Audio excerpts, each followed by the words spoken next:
yes, these and many more are things we keep hearing day and night, and I feel like, okay, let's discuss this. Is this possible or not? Okay, welcome back to my YouTube channel. Please, before we continue, like, share, and click the subscribe button.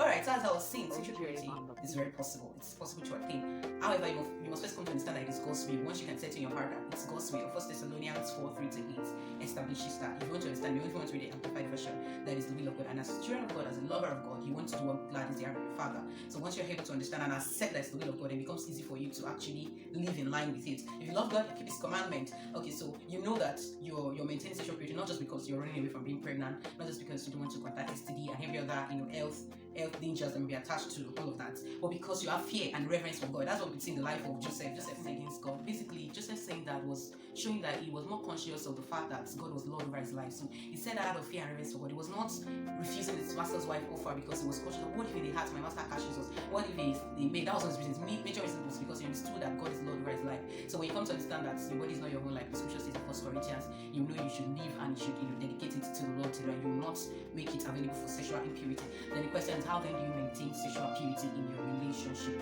Number one, like I said, you need to accept that's the will of God, and you have to live by the command and instruction from the Lord. I will attach some scriptures when you want to check it out later on. And two, you have to set boundaries. So if you're in a relationship, you may want to set key boundaries, like what?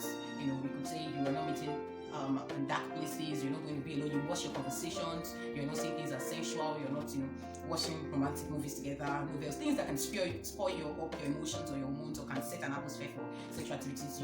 You're going to set about, you discuss it, don't assume. It's very advisable that you sit down. How do you want to make a sexual purity in this relationship? Then you go discuss on what we work for each individual. We're not going to see each other later than 10 p.m. at night or 7 p.m. just as an example. We don't talk, we don't say certain words, so you both have to discuss and agree on it, and have to get accountable. Most people like to run away. Be accountable, have an oversight that watches for your relationship. Don't assume you can do it all alone. So when you have someone you're accountable to, it keeps you in check. You don't want to fall into sin. It helps you, check yourself. Then rely on the grace of God. Rely on the grace of God to help you to see you through. Get like-minded friends around you. Not people will be saying other words or be discouraging your stand for purity. Get friends that also believe in purity and that will encourage your stance in it.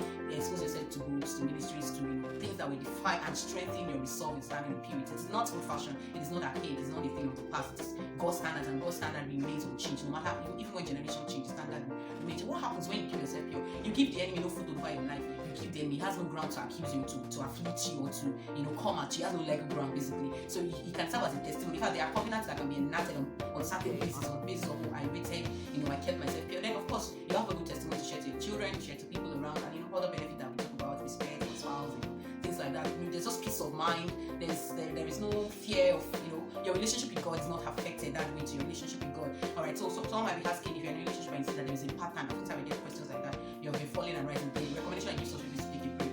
And I realize when people find it hard to do. So you're in a relationship and today you fall into sin, I think you can continue that way. You have to take a break, both of you, to go seek God and find God. Then if along the line in your break you realize that God still wants you both of it together, what you need to do then is to of course you're involving your mentor even in your break or your oversight.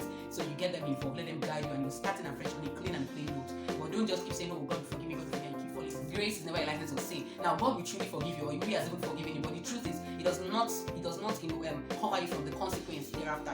Your conscience, your mind, there's a whole lot to it. Alright, so I advise that if you're in a relationship where you're engaging in sexual immorality and you keep falling into sexual sins, then let's take a break, go seek the Lord, take time out and get yourself grounded and all of that. Then you feel or you perceive God still want both of you to be together, get you a Christian counselor, your mentor involved, and let them lead you on the right path. Let them help you navigate the path of a sexually pure relationship. I believe this helped somebody.